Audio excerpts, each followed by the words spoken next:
पूरा एक एनर्जी उस साइड लग रहा है, दूसरा एनर्जी आपका मोबाइल शोषण कर रहा है। जिस दिन युवा के जीवन में अध्यात्म की पाठशाला हर समय हर क्षण चलने लगा ना, वो अपने जीवन का सबसे बेहतरीन विद्यार्थी बनकर निकलेगा। 1000 बार यहाँ से कहें कि फसल नष्ट होता है तो किसान रो के चुप हो जाता है, आंसू पोंछ के सोचता है अगला सीजन में फिर मेहनत करेंगे और फसल को आबाद कर देंगे। दिल में कष्ट नहीं होता। क्या करने आए हैं पटना आप लोग? क्या लक्ष्य लेकर आए हैं? बस टाइम पास करेंगे, नेतागिरी करेंगे लॉज में।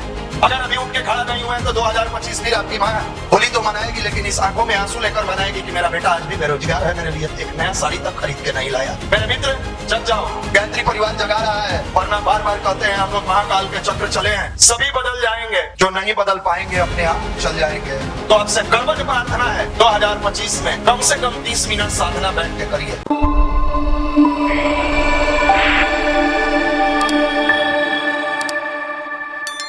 देखिए, वर्तमान समय में आप जिस भी चीज की तैयारी कर रहे हैं, आपका पूरा एक एनर्जी उस साइड लग रहा है, दूसरा एनर्जी आपका मोबाइल शोषण कर रहा है।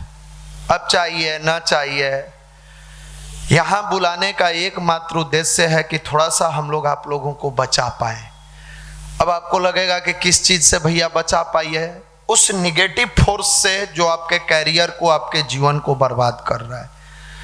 पिछले एक सप्ताह का अगर आपने पेपर पढ़ा होगा, न्यूज देखा होगा, केवल पटना के इतने इलाका में रेडियल डिस्टेंस 4 किलोमीटर में 19 लोगों ने सुसाइड किया है। आप अगर डाटा निकालिए तो आप देख लीजिए पेपर में।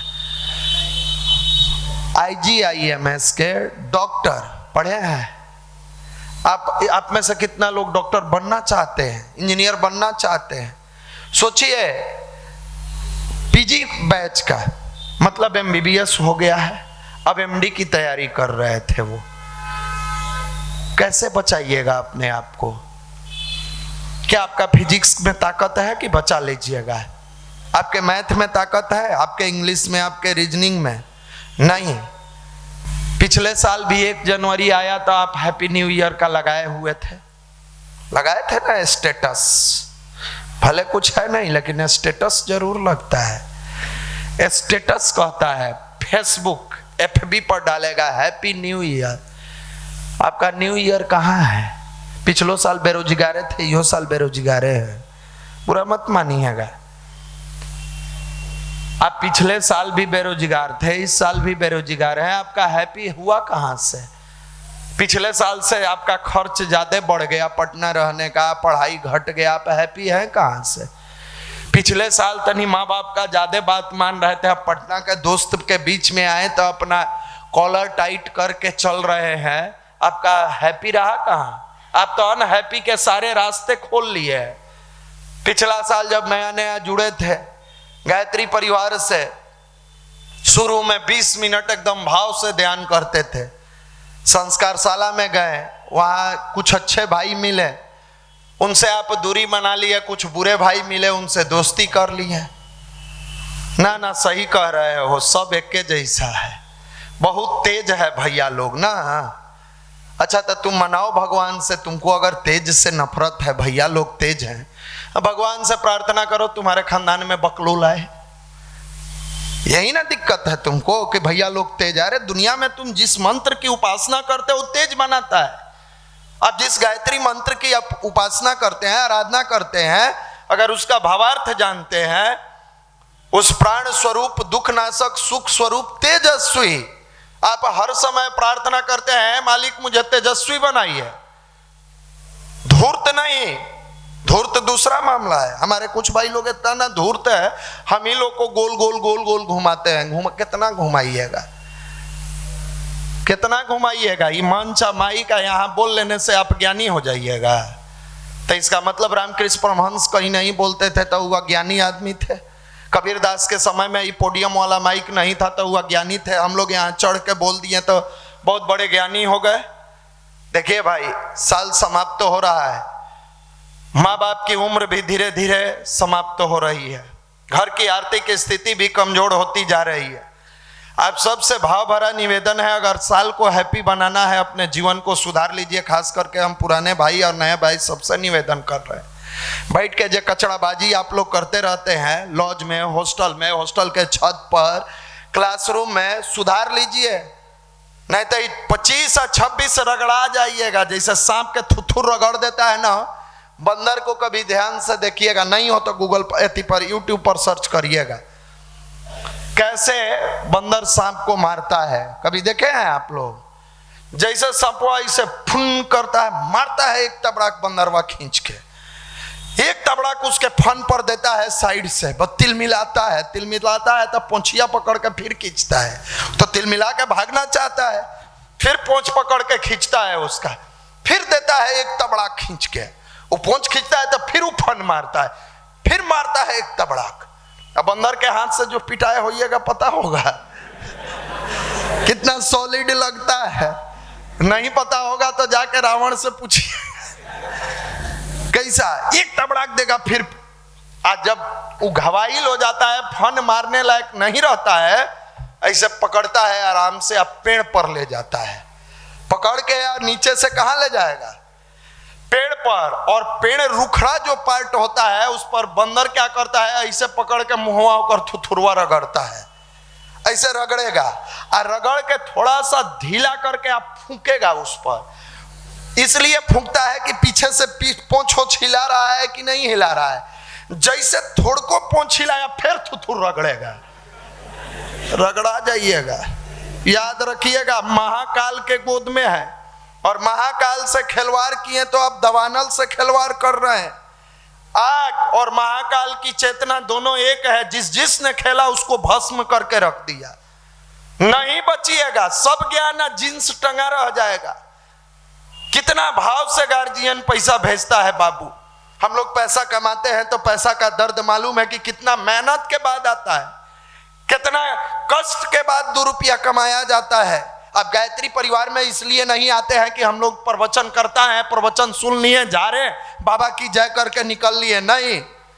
इसलिए आप गायत्री परिवार में आते हैं कि आपके परिवार में चिंतन, चरित्र, व्यवहार, संस्कार एक ऐसा हो कि दुनिया देख के तरस जाए, दुनिया देख के ललायित हो जाए। इसलिए नहीं आते कि यहाँ बैठ के प्रवचन सुन ली है, रास्ते में जाके गर्लफ्रेंड को फोन किया, कैसी हो जानू, नया साल में हम लोग कहाँ चलेंगे, चलोगी घूमने, यहीं करना था तो यहाँ क्या करने आए। आपके संगत में गिरे चरित्रवान चरित्रहीन लोग बड़े पड़े थे, हम लोग भी हुआ रहे, हम लोग भी इस सेक्टर में रहे हैं और बचपन से लेके आज तक जब गुरुदेव की चीजों को, बातों को समझे, कहने के लिए लोग बहुत कुछ कह दे, लेकिन मंदिर में है, ईश्वर जानते हैं, परमात्मा जानते हैं, हमारी अंतरात्मा जानती है। मेरा मन दर्पण कहलाए, भले बुरे सारे में कर्मों को देखे और दिखाए, मेरा मन दर्पण कहलाए। अपने मन को अपने अंदर से टटोल कर देखिए, झांक कर देखिए कि आपके अंदर है क्या, और अगर नहीं है तो आपसे करबद्ध प्रार्थना है 2025 में कम से कम 30 मिनट साधना बैठ के करिए। अगर चाहते हैं आपका परिवार, आपका जीवन, आपका कैरियर, आपका लक्ष्य सब कुछ बेहतर होता जाए, तो आपसे भाव भरा निवेदन है, दुनिया को मत देखो, पूरे भाव से बैठ जाओ अपने गुरु, अपने मालिक, अपने इष्ट के पास, आंख बंद कर लो। कौन क्या कहता है इसकी परवाह मत करो, दुनिया का काम है कहना, कहने दो। हर दिन, हर समय, हर क्षण एक ही चिंतन और एक ही मनन, हमारे परिवार की स्थिति महाराज कैसे बेहतर बने। हे भगवान, हे गुरुवर, हे परमात्मा, हम अपने परिवार को बेहतर कैसे बनाएं, अपने आप को बेहतर कैसे बनाएं। और 20 मिनट भूल जाइए कौन है घर, कौन है परिवार, कौन है माँ, कौन है बाप, कौन है मित्र, कौन है दुनिया, कौन है पढ़ाई, कौन है लिखाई। बस आपका और आपके गुरु के बीच में एक ऐसा भावपूर्वक गायत्री मंत्र और सूर्य के प्रकाश के बीच का संवाद जो आपके उठने के बाद 24 घंटा के रूटीन को इतना मजबूत बना दे कि आपको केवल 1 जनवरी नया साल नजर नहीं आए, 1 जनवरी से लेके 31 दिसंबर तक हर दिन आपके लिए नया हो, हर क्षण आपके लिए नया हो, हर समय आपके लिए नया हो। आपका तो एक दिन आता है मुरझा जाते हैं, हम लोग के जीवन में हर क्षण नया है, हर समय नया है। आज यहाँ का कार्यक्रम हुआ, अगला कब होगा, दरभंगा कब जाना है, मधुबनी कब जाना है, अपना छपरा का कार्यक्रम कब रखना है, गोपालगंज कब जाना है, सिवान कब जाना है, आरा कब जाना है, बक्सर कब जाना है। गुरुजी के लिए जो रथ निकला है वंदनीय माता जी के जन्म शताब्दी वर्ष में, उसमें कैसे करना है, क्लास में जाके बच्चों को और नया क्या सिखाना है। जिस दिन युवा के जीवन में अध्यात्म की पाठशाला हर समय हर क्षण चलने लगा ना, वो अपने जीवन का सबसे बेहतरीन विद्यार्थी बनकर निकलेगा, वो अपने जीवन का सबसे ताकतवर विद्यार्थी बनकर निकलेगा। और जिस दिन युवा अपने आप को ब्रह्मचर्य के मामले में मजबूत कर लिया, बार बार हम जोर दे रहे हैं क्योंकि इन दिनों युवाओं का ब्रह्मचर्य फिसल जाते हैं भैया। आप नीचे हैं, गिरा हुआ है, चरित्रहीन है, फिसल जाते हैं। आपको नहीं लगता कि आपके फिसलने से आपके पूरे परिवार को कष्ट होता है? आपको नहीं लगता कि आपके फिसल जाने से आपके खानदान की आर्थिक स्थिति से लेके सब कुछ फिसल जाता है? 1000 बार यहां से कहे हैं कि फसल नष्ट हो जाए तो किसान रो के चुप हो जाता है, आंसू पोंछ के सोचता है अगला सीजन में फिर मेहनत करेंगे और फसल को आबाद कर देंगे, फसल को आबाद कर देंगे।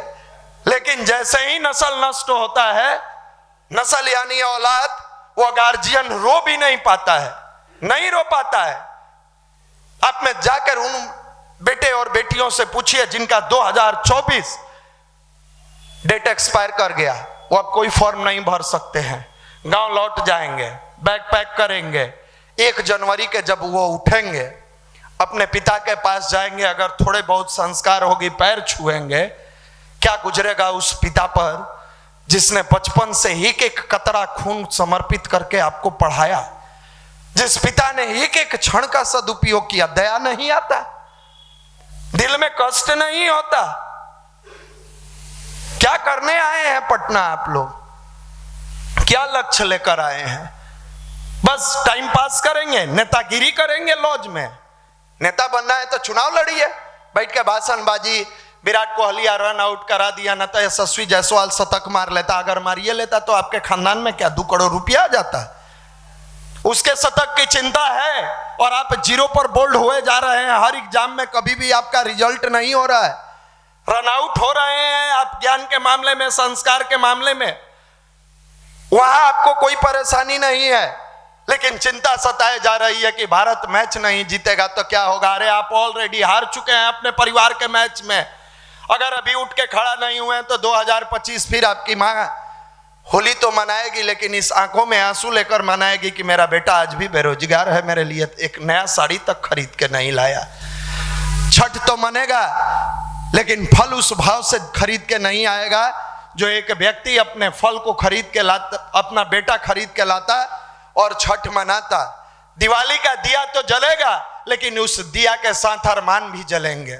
मेरा बेटा आज भी बेरोजगार है, मेरा बच्चा आज भी बेरोजगार है। क्या यह टीस नहीं मारता आपके हृदय में? क्या यह कष्ट नहीं देता? अगर नहीं देता है इसका मतलब आप निष्ठुर व्यक्ति हैं, आप निष्ठुर व्यक्ति हैं, आपके अंदर ये सब कोई फीलिंग्स नहीं है। मेरे मित्र जग जाओ, गायत्री परिवार जगा रहा है, वरना बार बार कहते हैं हम लोग महाकाल के चक्र चले हैं। सभी बदल जाएंगे, जो नहीं बदल पाएंगे अपने आप कुचल जाएंगे। ये समय कुचल कर रख देगा। पता चलेगा इधर लॉज में वो सुसाइड कर लिया, उधर वो कर लिया, उधर गांव में गया लटक गया, ट्रेन के नीचे कूद गया। क्या माँ बाप अपनी पूरी जवानी को खपा के आपको जवान बनाया? इसी के लिए जवान बनाया कि मेरा बेटा बड़ा होगा, मेरी बेटी बड़ी होगी, और जब बड़ा होकर उसको 2 वक्त की रोटी की जरूरत पड़ेगी बुढ़ापे में, तो आप इसका बहाना बना के कि हम डिप्रेशन में थे, सॉरी मम्मी, सॉरी पापा, मुझे माफ करिएगा। क्या ये आपके 5 अक्षर के सॉरी शब्द से उस माँ की ममता का आंचल छूट गया? क्या इस 5 शब्द से उस माँ ने सीने से लगा के दूध पिलाई थी, ठंड में कांपते हुए आंचल के ढक के सुलाई थी? कई ऐसी रातें बीत गई जहां माँ के मुंह में निवाला भोजन का नहीं गया, फिर भी तुम्हें सीने से लगा के दूध पिलाई थी।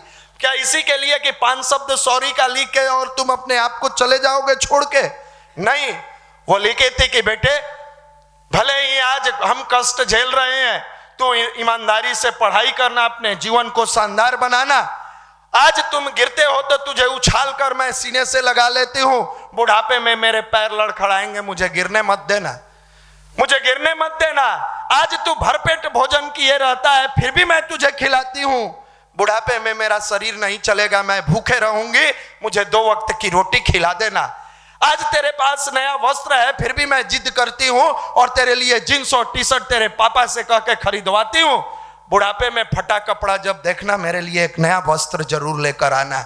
इसलिए कि पूरी जवानी तुमको पढ़ाने में तेरे पिता ने लगा दिया। जब कभी हम कहते थे अपने लिए कुछ नया खरीद लीजिए, वो बाप आंखों में आंसू भर के कहता था मेरा बेटा जवान बन गया है, नया पहनेगा हीरो जैसा लगेगा। हीरो का मतलब नायक, योद्धा, हीरो जैसा लगेगा। अब बूढ़े बाप को क्या जरूरत है? असमय अपने आप को बूढ़ा कहने लगा क्योंकि अपने बच्चे को चमकता हुआ देखना चाहता था। बुढ़ापे में, बचपन में मैंने कष्ट झेला, दुख झेला, जो भी हुआ, तेरी तबीयत खराब होती थी, मैं तुझे गोद में लेकर भागती थी और जाकर मैं और तेरे पिताजी डॉक्टर के पास एम्बुलेंस न होने पर सीने से लगा के चिपका के तुम्हें अस्पताल पहुंचाती थी। बुढ़ापा में जब तबीयत खराब हो, इतना काबिल जरूर बनना कि एक एम्बुलेंस लेकर आना और मुझे अस्पताल में लेकर जाना। क्या ये अधूरा माँ बाप का सपना अधूरा छोड़ने के लिए आप पटना में आए? क्या अपने माँ बाप से कोई आपको इमोशनल अटैचमेंट नहीं है? अगर नहीं है तो अभी से पढ़ाई छोड़ दो, जो मन में आए सो करो। अगर है, मेरे मित्र, अपनी सरस्वती की आराधना करने के लिए 30 मिनट का ध्यान करो, मेडिटेशन करो। कोई अपना सगा इस दुनिया में नहीं है। माँ बाप के अलावा कोई ऐसा व्यक्ति नहीं है जो विकट परिस्थितियों में तेरे साथ, तेरे पीठ पर साया बन के खड़ा रहे। एक धरती का वही ऐसा भगवान है जो फटे हुए कुर्ता के पैकेट में भी हाथ डाल के कहता है बेटा तुम्हें क्या चाहिए बताओ, तुम्हारे लिए पूरी दुनिया खरीद देंगे। इसका नाम बाप है, इसका नाम बाप है। आप उसके लिए क्या कर रहे हैं? उसको क्या दे रहे हैं? ठंडा लगता है, 9 बजे नींद खुलता है, गर्मी आता है, रात में लाइन कटा रहता है। अरे इसी ठंड में आपकी माँ कांपती हुए 4 बजे भोर में झाड़ू लगाती है। इसी ठंड में आपके पिताजी के पैर में जूता नहीं है, खेत में जाके गेहूं पटाते हैं। इसी ठंड में मफलर नहीं है, फिर भी अपना जीवन काट रहे हैं। जब कष्ट क्लाइमैक्स पर जाता है तो वो बाप धरती और आसमान के बीच में पुराने फिल्मों का गाना गुनगुनाता है। तुझे सूरज कहूं या चंदा, तुझे दीप कहूं या तारा, मेरा नाम करेगा रोशन जग में मेरा राज दुलारा। आप उसके प्यारे संतान हो, क्या कर रहे हो? गायत्री मंदिर जाते हैं, गायत्री परिवार में जाते हैं। गायत्री परिवार का युवा मतलब सूर्य जैसा चमकने वाला तेज पुंज युवा होना चाहिए ना। बैठते हैं भैया, सुनते हैं, बाहर निकलते हैं, उसी चुगलई में लगे रहते हैं। जा सत्यानाश नहीं हो गया तो फिर कहना। जिस गंदगी को छोड़ के आप इस जगह आए हैं, उसी गंदगी में फिर जाके समा रहे हैं, उसी गंदगी में समा। एगो बड़ा वरिष्ठ थे हमारे शांति कुंज हरिद्वार के बाबूजी, तो वे वो कहानी सुनाते थे, सुना ही देते हैं आपको। नारद जी को बड़ा दुख हुआ देखकर कि सूअर गंदगी में रहता है।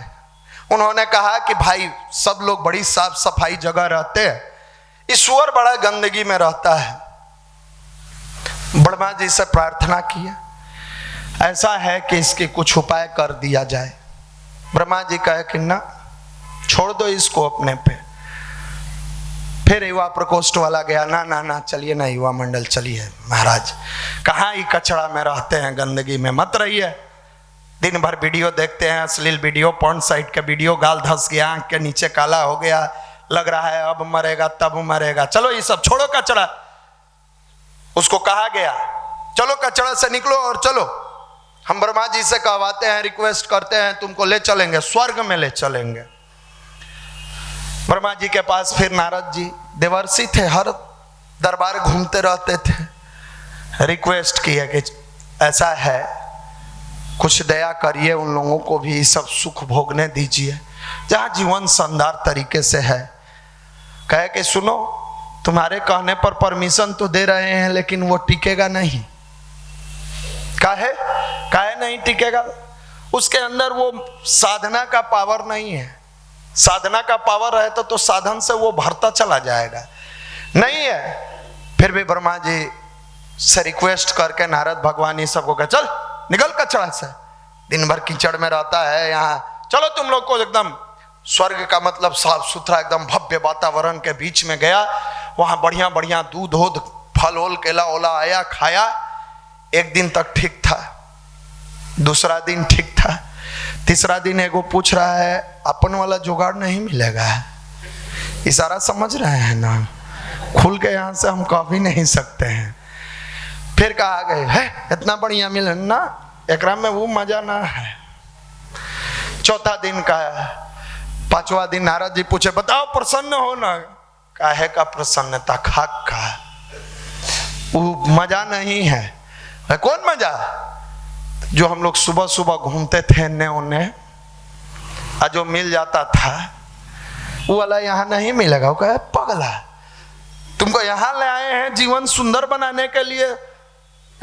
ना ना रह दीजिए, इस सुंदरता आप ही को मुबारक हो, आप रखिए, हमरा ले चलिए वहीं। बेचारा आया, वो बार बार सुनाते थे हमारे शांति कुंज के, कहे कि जिसके दिमाग में कचरा भर जाता है ना, उसको कितना भी अच्छा बात समझाइए उसको समझ में नहीं आता है। तो अगर उसी को आप इंजॉय कहते हैं जो आपके चेहरे को काला कर दिया, मुंह सुखा दिया। कई गो आता है चलते हुए तो कहता है, भैया परसों की बात बता रहे हैं, एक युवा आए मिलने, तो उन्होंने कहा भैया हम जब ध्यान करने बैठते हैं तो हमारा रूममेट जो है भोजपुरी गाना बजावे लगता है आके। हम कहे तो आप काहे नहीं ऊपर चले जाते? भैया ऊपर जाते हैं तो पीछे से 2-4 गो और लॉज वाला, रूम में तो एक गो बजाता है और चला जाता है। हम कहे एक काम कीजिए, आप कै बजे जगते हैं? भैया वही 6 साढ़े 6 के आसपास। हम कहना आप 4 बजे जगना शुरू कीजिए। तो भैया टंकी का पानी ठंडा रहता है, कहे कि गर्म करने का सुविधा हो तो ठीक है, ना हो तो हाथ पैर पोंछ लीजिए। शरीर की सफाई अलग है, मन की सफाई अलग है। 4:30 बजते बजते आप मेडिटेशन करने बैठ जाइए। आराम से मेडिटेशन किए, 2 दिन अभी किए, आ जाए। पूछे कैसा रहा? भैया एकदम सही जड़ी बताए हैं। 4:30 बजे हम कर लेते हैं, 5 बजे तक हमारा हो जाता है। 5 सवा 5 बजे ऊपर छत पर जाते हैं, थोड़ा टहल लेते हैं। टहलने के बाद 6 बजे उठता है, 6:30 में, तो उसको लगता है यह अभी उठा है, भोजपुरी गाना सुनाए हैं तो मेडिटेशन करना छोड़ दिया। हम कहे कि उसको पकड़ के ले आइए युवा मंडल में। कहे कि भैया ले आए हैं, बैठल है, ले आए हैं, क्योंकि उसको कहे हैं कि देख तोरा कहने पर हम तो ध्यान छोड़ दिए हैं, अब तुम हमारे कहने पर युवा मंडल में चलो। अभी यहाँ आ रहे थे, उसके पहले फोन किए, हम कहे क्या कह रहा था? पूछे, उसको गया है आज हाई पावर सर्विसिंग में चढ़ा था। कहा कि जो पाप किए हैं उसके लिए क्षमा करो, हम दोनों एक साथ ध्यान करेंगे। इसको कहते हैं पावर। यह है गायत्री का पावर। बुरे लोग जब अपनी बुराई नहीं छोड़ेंगे तो हम अच्छे लोग अपनी अच्छाई से भाग जाएंगे, छोड़ देंगे, कतई नहीं छोड़ेंगे, कभी नहीं छोड़ेंगे। आप करिए तो बुराई, जिसको लॉज में डांस करना है करे 1 जनवरी का, तुम गायत्री जप के दिखाओ अगर तुम्हारे अंदर पावर है। जिसको नचनिया बनना है बनो, तुम अच्छा बेटा बन के दिखाओ।